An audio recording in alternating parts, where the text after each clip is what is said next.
शुभ प्रभात। मैं सत्येंद्र कुमार सिंह आप सभी हिंदी सीखने वालों का एक बार पुनः स्कॉलरती चैनल पर स्वागत करता हूं। आज का शिक्षण बिंदु लिया है मैंने 5वीं कक्षा का 11वां पाठ पंक्चुएशन, विराम चिन्ह। इन चिन्हों का प्रयोग करने से वाक्यों के अर्थ में स्पष्टता आ जाती है। आपको पता है, जब हम वाक्य लिखते या बोलते हैं तो कहीं पर थोड़ा सा रुकते हैं, कहीं पर अधिक विराम लेते हैं, अधिक रुकते हैं। इनसे वाक्य की स्पष्टता बढ़ती है। कई बार इन चिन्हों का गलत प्रयोग करने से या गलत जगह पर अधिक रुक जाने से वाक्य का अर्थ ही बदल जाता है। तो चलिए हम इसको उदाहरण के द्वारा देखेंगे। पुस्तक की ओर केंद्रित करते हैं अब कैमरे को। ये देखिए, ये है विराम चिन्ह पंक्चुएशन। यहाँ कुछ उदाहरण दिए हैं, जैसे देखो, ठहरो मत जाओ, यहाँ रुकने के लिए कहा गया है, नहीं जाने के लिए बोला गया है। लेकिन वहीं पर थोड़ा सा अगर ये जो हमारा विराम चिन्ह है वो दूसरी जगह पर लग गया आगे बढ़ के, तो क्या हुआ, ठहरो मत जाओ। यहाँ ठहरने के लिए बोला गया, यहाँ नहीं ठहरने के लिए बोला जा रहा है। ठहरो मत जाओ, ठहरो मत जाओ, शब्द तो एक जैसे ही हैं, सेम है, लेकिन खाली चिन्ह के बदल जाने से पूरा वाक्य का अर्थ ही बदल गया। वैसे यहाँ भी है, सोनम पढ़ो मत खेलो, सोनम पढ़ो मत खेलो। देखा आपने, अर्थ ही बदल गया। वहाँ पढ़ने के लिए बोला गया है और यहाँ नहीं पढ़ने के लिए बोला गया है, जबकि सब में अक्षर बराबर हैं। इन चिन्हों का इतना महत्व है। तो आपने देखा, अलग अलग स्थान पर रुकने का संकेत होने से अर्थ में किस प्रकार भिन्नता आ जाती है। तो बच्चों या सभी हिंदी सीखने वालों को कह रहे हैं, हम बोलते तथा लिखते समय कई बार रुकते हैं, जिससे हमारी बात तथा भाव और को आसानी से समझा जा सके। भाषा में इस रुकने को विराम कहते हैं। विराम मतलब आराम, रुकना। तथा विराम का संकेत देने के लिए कुछ चिन्ह भी हैं लिखते समय, जिन चिन्हों का हम प्रयोग करते हैं उन्हें विराम चिन्ह कहते हैं। तो विराम चिन्ह बताते हैं कि हमें कब और कितना रुकना है तथा किस भाव को कैसे पढ़ना है। तो आइए अब कुछ विराम चिन्हों के बारे में जानते हैं। सबसे प्रथम है पूर्ण विराम, फुल स्टॉप। अंग्रेजी में फुल स्टॉप ऐसे लिखते हैं, ऐसे फुल स्टॉप देते हैं, ऐसे, ये हो गया फुल स्टॉप। हिंदी में एक वर्टिकल लाइन ड्रॉ करते हैं, ऊर्ध्वाकार रेखा खींच देते हैं, इसको पूर्ण विराम कहा जाता है। जैसे आपने देखा होगा, ये एक पूर्ण विराम, ये है पूर्ण विराम। जैसे भारत विकासशील देश है, पूरा हो गया, यहाँ पूर्ण विराम लगा दिया। मैं खाना खाते हूँ, बहुत पुरानी बात है, सब बच्चों ने पाठ याद किया, गंगा नदी के किनारे एक जंगल था, हो गया। वैसे ही आता है अल्प विराम, जिसको अंग्रेजी में कॉमा कहते हैं।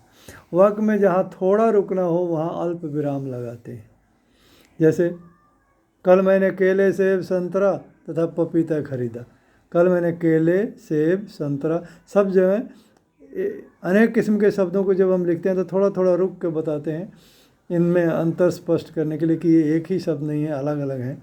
तो इनको हम अल्प विराम कहते हैं। और यहाँ आकर के वाक्य पूरा हो गया तो पूर्ण विराम। जया सान्या नीता सब ने खाना खाया, खाने में दाल सब्जी सलाद दही रोटी और चावल थे। दांत साफ नहीं करोगे तो मुंह में बदबू आएगी। यहाँ पर दो वाक्य है, एक दूसरे का कंडीशनल है, एक दूसरे के ऊपर निर्भर करने वाला वाक्य है। तो वाक्य का एक हिस्सा पूरा हो गया तो थोड़ा रुक के फिर दूसरा हिस्सा बोलते हैं, तो इसको हम अल्प विराम कहते हैं। प्रश्न सूचक चिन्ह, क्वेश्चन मार्क जिसको कहते हैं अंग्रेजी में, साइन ऑफ इंटरोगेशन। प्रश्न पूछने वाले वाक्यों में प्रश्न चिन्ह लगाते हैं, पूर्ण विराम नहीं लगाते हैं। जैसे जहाँ भी प्रश्न पूछता है, नर्मदा नदी का उद्गम कहाँ है, क्या आपने खाना खा लिया, उदास क्यों था, तुम कहाँ रहते हो, सोनल के मन में क्या लालच था। विस्मयादिबोधक चिन्ह, sign of exclamation, exclamatory sign जिसको बोलते हैं। हर्ष शोक आश्चर्य भय आदि भावों को प्रकट करने तथा संबोधन सूचक शब्दों में विस्मयादि बोधक चिन्ह लगाते हैं। विस्मय आदि बोलते हैं।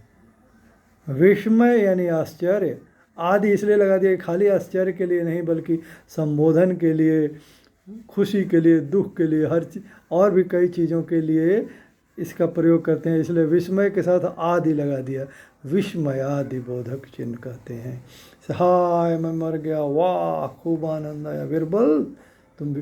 तो यहाँ पर क्या दुख व्यक्त कर रहा है, यहाँ खुशी व्यक्त कर रहा है, यहाँ संबोधित कर रहा है, बिरबल तुम भी मौन हो, आओ रोहन बैठो। ये दोनों संबोधन के वाक्य हो गए। क्या वह पास हो गया, यहाँ आश्चर्य है। सौम्या इधर आओ, वाह कितना सुंदर दृश्य है। ये सब उद्धरण चिन्ह, उद्धरण चिन्ह जिसको इन्वर्टेड कॉमा कहा जाता है अंग्रेजी में, उद्धरण चिन्ह। जब किसी चीज़ को उद्धृत करते हैं, कोट करते हैं, तो ये कोटेशन के लिए यूज किया जाता है। उद्धरण चिन्ह दो प्रकार के होते हैं, दो प्रकार। एक है इकहरा उद्धरण, सिंगल इन्वर्टेड कॉमा। दूसरा होता है दोहरा उद्धरण, ये डबल इन्वर्टेड कॉमा। तो ये सिंगल वाला कब यूज किया जाता है, इकहरा कब यूज किया जाता है, वाक्य में स्थित किसी अक्षर, शब्द, शीर्षक, ग्रंथ, वस्तु या व्यक्ति के उपनाम को स्पष्ट करने के लिए इस इकहरे का प्रयोग किया जाता है। इकहरा उद्धरण चिन्ह का प्रयोग किया जाता है। जब कोई किसी के नाम का उपनाम लिखना हो, या किसी अक्षर, शब्द या शीर्षक को दिखाना हो, तो जैसे सुभाष चंद्र बोस को नेताजी के नाम से जाना जाता है, ईद का तात्पर्य खुशी है, ईद का तात्पर्य है खुशी। हम पढ़ते हैं संजय, अब हम पढ़ते हैं संजय चैप्टर, यह कविता दिनकर जी की है, ऐसे के लिए होता है। दोहरा उद्धरण कब किया जाता है, जब किसी के कथन को ज्यों का त्यों लिखते हैं ना, कोट करते हैं, एज इट इज़ कोट कर देते हैं, तो उसके लिए ये डबल इन्वर्टेड कॉमा, जैसे जाओ मुझे खाना नहीं खाना, रोते हुए सान्या बोली। तो सान्या के स्टेटमेंट को एज इट इज़ यहाँ कोट कर दिया गया, तो ये डबल इन्वर्टेड कॉमा दोहरा उदाहरण चिन्ह के अंदर लिखा जाए। माँ ने कहा पुस्तक पढ़ो, राधा चिल्लाई माँ बचाओ, राधा जैसे चिल्लाई वैसे लिख दिया गया। अध्यापिका ने पूछा सुमन क्या तुम्हारा घर बहुत दूर है, ऐसे। योजक चिन्ह क्या होता है, दो शब्दों को जोड़ने के लिए योजक चिन्ह का प्रयोग, ये इसी को कहते हैं योजक चिन्ह। ये दो शब्दों को जोड़ने के लिए प्रयोग किया जाता है। जैसे वह हंसते हंसते बोलता है, दोनों शब्द को जोड़ा ना, मेले में हर जगह स्त्री पुरुष वृद्ध बच्चे ही नज़र आते हैं। स्त्री पुरुष को जोड़ने के लिए वृद्ध और बच्चों के, रंग बिरंगे पक्षी साफ साफ लिखें, ये सब योजक चिन्ह होते हैं। अब यहाँ इनका सारांश दे दिया गया है, इन सारांश को भी पढ़ लेंगे। इधर भी हैं बहुत सारे सारांश, इधर भी हैं। इस सारांश में से एक प्रश्न का उत्तर भी यहाँ है, वो मैंने दिखा दिया है। जैसे यहाँ ये देखो, उदाहरण चिन्ह कितने प्रकार के होते हैं, तो उदाहरण चिन्ह कितने को हटाइए, दो लिख दीजिए तो उत्तर बन गया। दो प्रकार के होते हैं और पूर्ण विराम लगा दीजिए। विस्मयादि बोधक चिन्ह का प्रयोग कहाँ किया जाता है, तो ये कहाँ को हटाइए और उसके बदले में ये सब जोड़ दीजिए। विस्मयादि बोधक चिन्ह हर्ष, शोक, आश्चर्य, भय आदि सूचित करने के लिए तथा संबोधन सूचक शब्दों में किया जाता है, और पूर्ण विराम लगा दीजिए तो होगा। यहाँ इन चिन्हों को, विराम चिन्हों को, ये कौन से चिन्ह है इनका नाम यहाँ लिखना है, तो मैंने लिख दिया पूर्ण विराम है, प्रश्न सूचक, अल्प विराम है, पूर्ण विराम है। जहाँ अल्प विराम पूर्ण विराम दोनों है,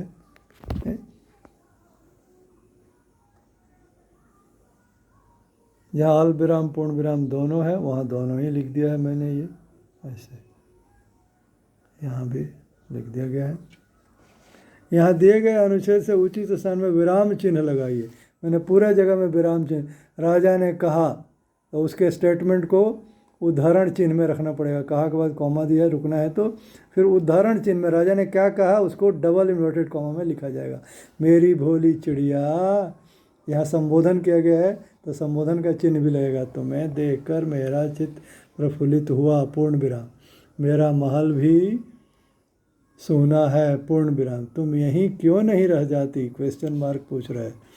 मैं तुम्हारे लिए ऐसा पिंजरा बनवाऊंगा, थोड़ा रुक के, जैसा दुनिया में कहीं ना होगा। तुम उसके भीतर थिरक फुदक कर, योजक चिन्ह लगाया गया है यहाँ, थिरक फुदक कर मुझे खुश करना। यहाँ पूर्ण विराम लगा के फिर राजा के पूरे कथन को पूरा कर लिया, तो यहाँ डबल इन्वर्टेड कॉमा को क्लोज कर दिया।